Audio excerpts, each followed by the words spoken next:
Olá pessoal, bom dia, tudo bem? Sejam bem-vindos a mais um Power Morning. Hoje, novo tema, segundo encontro do novo tema.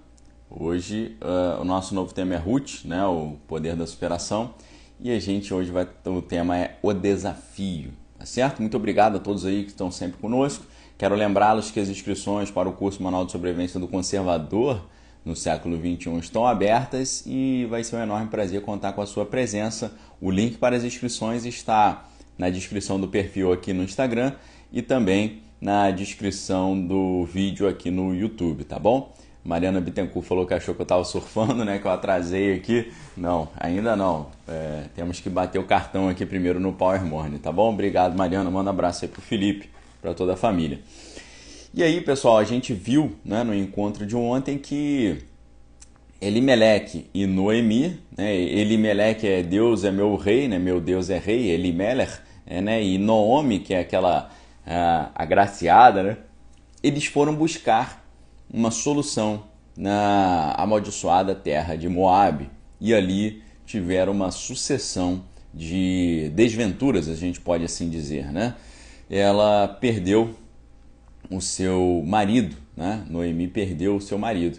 E naquela época, naqueles tempos, era muito fundamental para uma senhora, né? Uma mulher já de idade avançada, que não poderia casar novamente, era fundamental ela ser sustentada pelos filhos, né?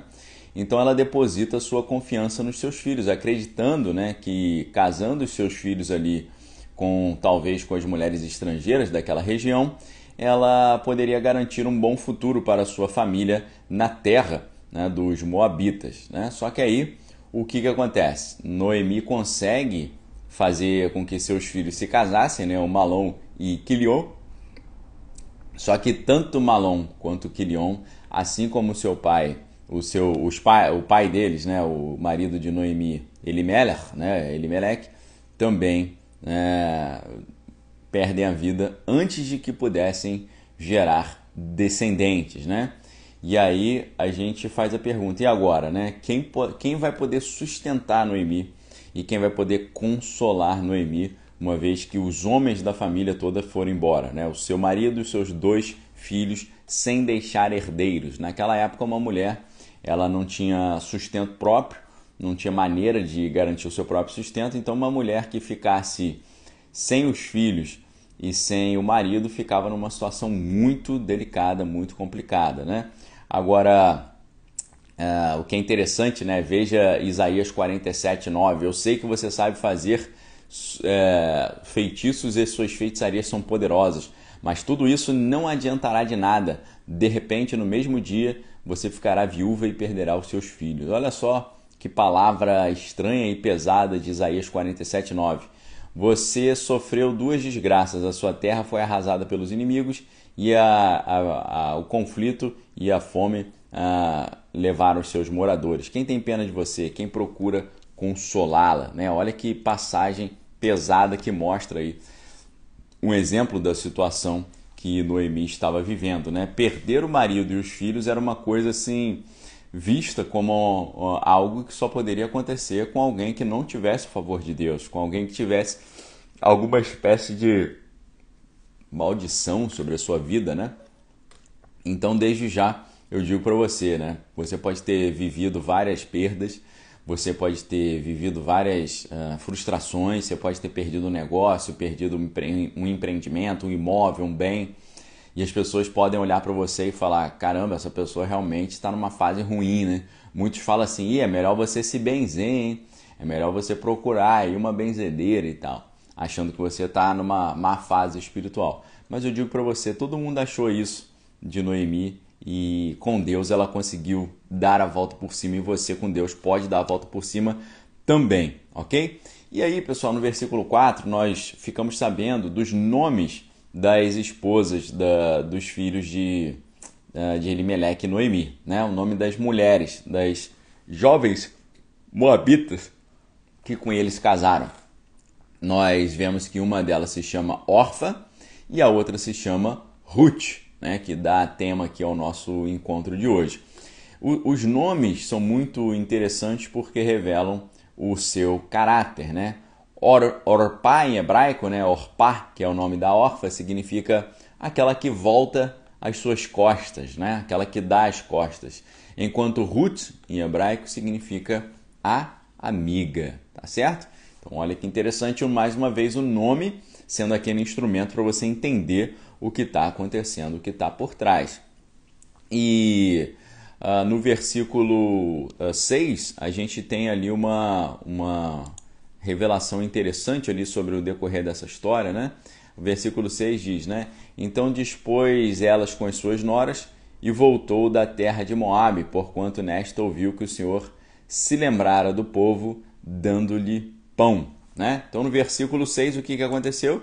Voltou a ficar próspera a sua terra natal, né? A sua terra natal voltou a dar frutos, né? Voltou a ter o pão. Então ela retorna, né? E segundo o Targum, né, que é um documento lá tradicional hebraico, né, Deus teve misericórdia do povo devido à justiça do juiz Ibsan, que estava vivendo nessa época, e às orações de Boaz também. Esses dois personagens ali que intercederam em favor do povo e da terra, segundo o Targum, foi através do trabalho deles, né, que a misericórdia de Deus se derramou.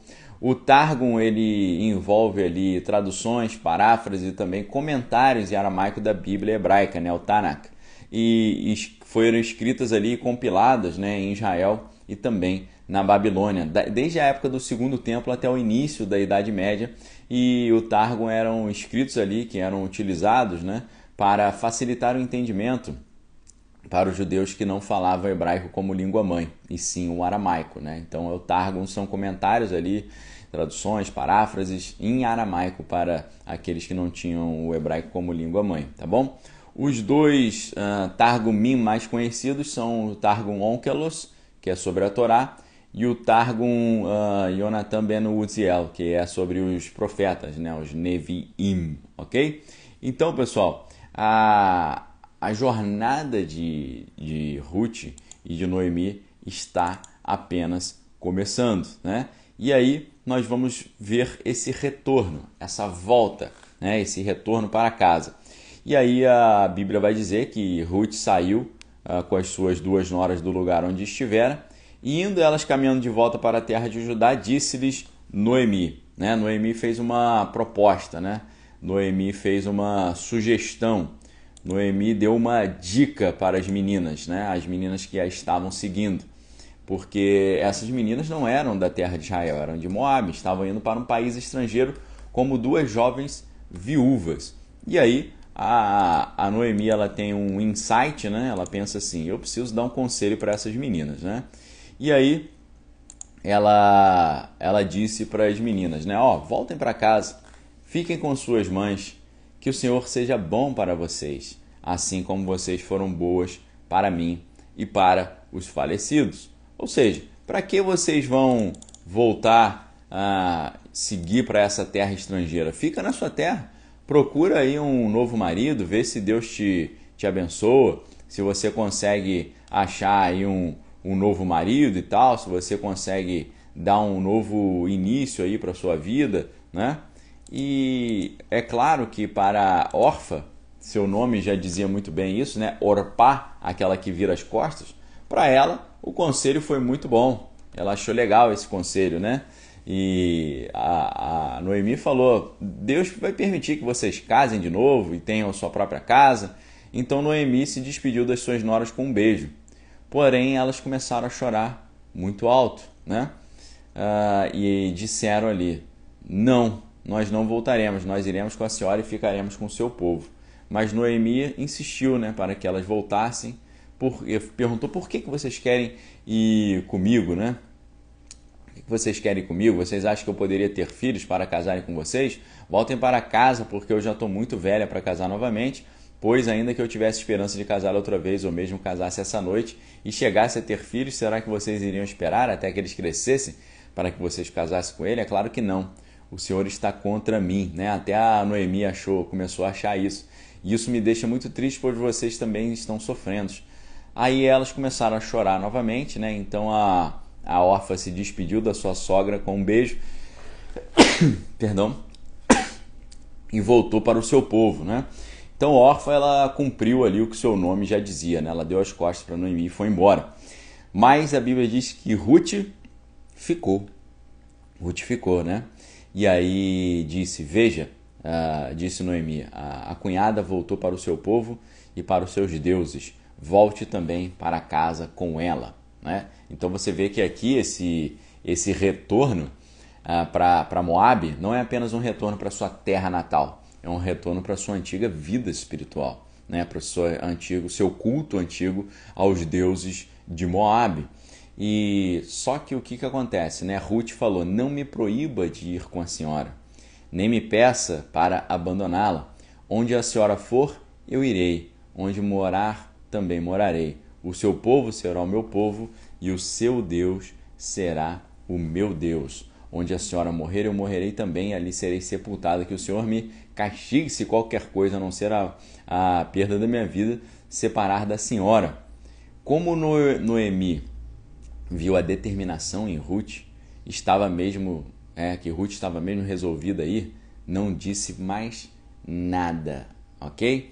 O que nós vemos aqui então nessa mulher, nessa Ruth, nessa amiga? Nós vemos que muito mais do que ser uma amiga da sua sogra Noemi, ela era amiga de Deus. Você vê que ela diz para Noemi, eu não vou voltar para casa porque eu não quero que a senhora fique sozinha. Não foi apenas isso que ela disse. Ela falou, o teu povo é o meu povo, o teu Deus é o meu Deus. Ou seja, assim como José, nós vimos no estudo anterior, a confiança de Noemi estava plenamente em Deus. Ela aprendeu a conhecer esse Deus que ela não conhecia, e ela aprendeu a amar esse Deus, ela aprendeu a buscar esse Deus, e ela aprendeu a desejar estar em comunhão com esse Deus que ela não conhecia. E ela não queria abrir mão disso de jeito nenhum. Nós vemos aqui uma jovem determinada, uma mulher focada, uma mulher com propósito, uma mulher com objetivo, com desígnio, com determinação. Jesus fala que o cristão precisa ser a sua palavra sim, sim, não, não, né? Quando ele fala que é, né? Então, nós vemos aqui Ruth como uma mulher de palavra, uma mulher que tem resiliência, uma mulher que tem foco, tá certo? Então, os primeiros passos aqui para a superação é o foco, é o objetivo, é o alvo, é o planejamento, é a meta, o método, é a determinação, é o objetivo claro, o objetivo que você coloca e ele se torna o seu referencial. É isso que nós estamos vendo aqui, né? E aí a Noemi viu essa determinação, viu que ela estava realmente determinada, né? Estava ali focada. A palavra hebraica para resolvida, né? Estava mesmo resolvida, é amatz. Amatz significa ali confirmar, ser corajosa, né? Ser de mente firme, forte, estabelecida, né? Prevalecer também, fortalecer, obstinada, rápida, né? Então, Ruth é uma mulher obstinada, uma mulher focada, uma mulher que é rápida na sua resposta, no seu raciocínio, totalmente focada naquilo que ela deseja e naquilo que ela quer, né? E aí a Bíblia vai dizer que Noemi, vendo isso, não falou mais nada. Elas continuaram a viagem até Belém. Lembrando que Belém, Beit Lehem, a casa do pão, foram até Belém. Quando chegaram lá, toda a cidade ficou agitada por causa dela. Todo mundo sabia. Essa é a Noemi que perdeu o marido e os 2 filhos. Ou seja, uma mulher que não foi abençoada, né? Uma mulher que talvez esteja debaixo de alguma maldição, né? E aí o que aconteceu, né? Noemi aceitando essa fase, né? Se achando indigna da presença de Deus, ela, quando as pessoas perguntavam, né? Você que é a Noemi e tal? Ela falava o seguinte, não me chamem mais de Noemi, né? Ela falava, não me chamem mais de Noemi a feliz, né? Noemi tem essa ideia de feliz. Chamem de Mara, a amargurada, porque Deus Todo-Poderoso me deu muita amargura. Quando eu saí daqui eu tinha tudo, mas o Senhor me fez voltar sem nada. Então por que me chamar de feliz, se o Todo-Poderoso me fez sofrer e me deu tanta aflição? Foi assim que Noemi voltou de Moabe com Ruth, a sua nora moabita. E elas chegaram a Belém quando a colheita cevada estava começando. Então olha olha a diferença que nós estamos vendo aqui. Nós estamos vendo uma mulher cujo nome é feliz ou agraciada e está desistindo disso, falando, não, minha vida agora é só amargura e por aí vai. Por outro lado, nós estamos vendo uma outra mulher que também é viúva, só que em vez de ser viúva, ela também é agora uma mulher estrangeira. Noemi está voltando para o seu próprio povo, a sua parentela, o seu país, onde falava a sua língua, tinha a sua cultura, o seu Deus e a sua tradição. Ruth não, Ruth está indo para uma terra estrangeira. Ela está com um fardo duplo aqui, né? Ela perdeu o marido, o sogro e o cunhado, mas ela também está como peregrina aqui em terra estrangeira. Duas posturas diferentes. Uma postura de uma mulher que está confiando em Deus, que quer ser amiga de Deus e quer também ser serva de Deus e membro do povo de Deus. Enquanto Noemi, cujo nome tem essa essência bonita da alegria, não está tendo essa confiança robusta em Deus, que Deus pudesse restaurar a sua vida, né? E aí nós vemos no versículo 22 que chegaram a Belém no princípio da cega da cevada, né? Na colheita ali da cevada, né? Chegaram no momento específico, chegaram no momento especial, né? Na colheita da cevada ali estava começando. E o curioso é que a palavra cevada em hebraico, que é seorim, é muito semelhante ao termo traduzido como porteiros, né? Que é shoarim, que é o plural de shoer em hebraico, como está lá em 1 Crônicas 15, 23 e também 23, 5. E a palavra porteiro em hebraico é muito curiosa porque ela se relaciona ao termo imaginar, né? Porque imaginar, veja que interessante o idioma hebraico, e a gente praticando aqui a hipótese Sapir-Whorf, né? O relativismo linguístico, que, segundo a qual cada idioma expressa uma visão de mundo específica. Vejam só, qual é a relação que você acha que existe entre imaginar e porteiro? A relação que os antigos hebreus identificaram na sua mente e codificaram no seu idioma é que tanto a imaginação quanto o porteiro abrem portas. Imaginar é como abrir portas. Imaginar é como discernir. Imaginar é como separar as coisas e abrir portas do entendimento. Tá certo? Veja só como é que isso está em Provérbios 23, 7. Porque como imagina em sua alma, assim ele é. Ele te diz, come e bebe, mas o seu coração não está contigo, né? Essa expressão, né, como imagina, né, sha'ar em hebraico, né, dá origem a shoarim, que é o plural de porteiro, né? E são os porteiros. E soa muito parecido com a palavra cevada, né? Cevada, seorim, e a palavra porteiros, shoarim, tá bom? Então, Noemi e Ruth chegaram de volta a Belém na ceifa da cevada. A gente pode fazer uma brincadeira com o idioma aqui, em vez de falar na ceifa da cevada, na ceifa dos porteiros, ou seja, os porteiros não mais estavam guardando os portões para impedir que alguém ali entrasse. Assim as portas poderiam ser abertas e coisas novas estavam prestes a acontecer. Não só a colheita representa a possibilidade de uma nova realidade, de novas coisas surgindo, mas também essa ideia dos porteiros, né? O porteiro é aquele que impede alguém de entrar. E aqui os porteiros estão como se fosse assim, ausentes. A realidade está aberta para uma nova fase, né? Dizem que quando a pessoa vai no fundo do poço, aí é a hora que ela quica no fundo e sobe, né? Então, é essa oportunidade que está aqui, né? Noemi e Ruth estão nesse lugar, assim, um lugar de tristeza, né? Um lugar de humilhação.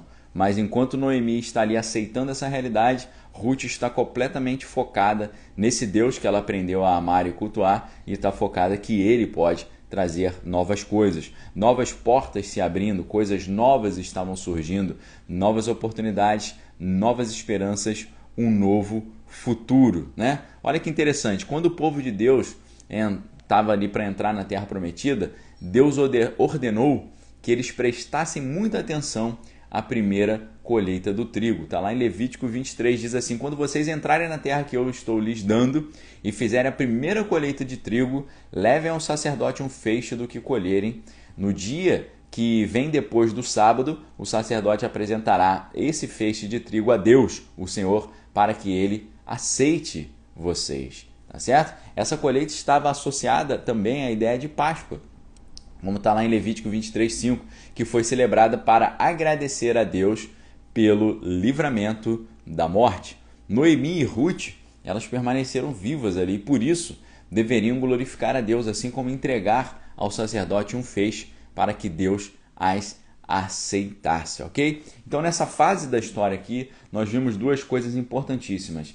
A diferença de postura de Ruth para Noemi, Noemi sendo feliz e aceitando abandonar essa felicidade e dando para si mesma um outro nome, né? Mara, que significa águas amargas ou amargurada, e Ruth permanecendo focada, permanecendo fiel. Onde tu fores, irei eu, o teu Deus é o meu Deus, o teu povo é o meu povo, e eu quero servir esse Deus. Eu não quero mais voltar para a minha terra, minha parentela, os deuses antigos aos quais eu servi. Eu quero servir ao Deus Todo-Poderoso e eu estou focada que Ele vai nos dar a provisão. Ou seja, foco, resiliência e época de colheita, época de novidade, época de novas coisas chegando. Ruth estava completamente aberta a essas novas coisas e Deus vai honrar a sua postura, a sua determinação e a sua fé. Aqui está o poder da superação, né? Mais uma vez, como a gente já viu em todos esses estudos, o poder da superação está na maneira como você usa a sua mente, o seu pensamento, a sua imaginação, as suas ideias. Se você deixa a sua mente ficar dominada pela negatividade, como infelizmente Noemi deixou, você só vai ver no seu redor amargura e perda. Agora, se você está se transformando numa amiga de Deus, focada, determinada, com desígnio, né? Pessoa ali que tem um foco claro, objetivo específico, como Ruth falou, não adianta falar nada, eu vou seguir, eu vou servir a Deus, eu vou atrás de você, o teu povo é meu povo, o teu Deus é meu Deus, onde tu fores irei eu, né? E esse foco fez toda a diferença. Essa fé, essa crença, essa perseverança, essa determinação.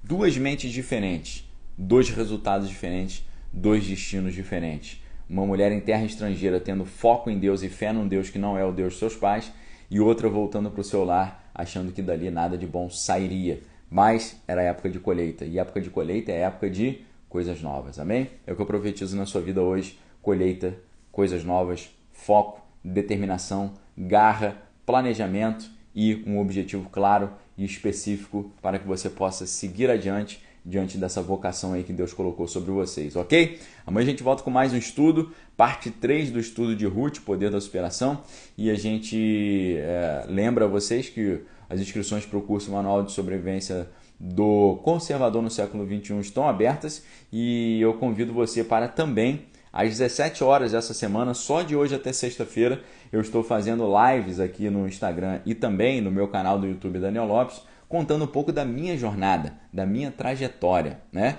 O título é Minha Jornada. Eu fiz um vídeo ontem de 1h20 contando um pouquinho da minha jornada como conservador, contando um pouco da minha experiência acadêmica, das minhas predileções assim, culturais, né? Dicas de livros, dicas de filme, dicas culturais para vocês. E hoje, às 17 horas, se Deus assim permitir, teremos o segundo episódio dessa série da Minha Jornada. Venha acompanhar aqui conosco às 17 horas, tanto aqui no Instagram quanto no meu canal do YouTube Daniel Lopes, ok? Um abraço a todos, fique com Deus, examine todas as coisas, retém que é bom. Até mais tarde, se Deus assim permitir. Valeu!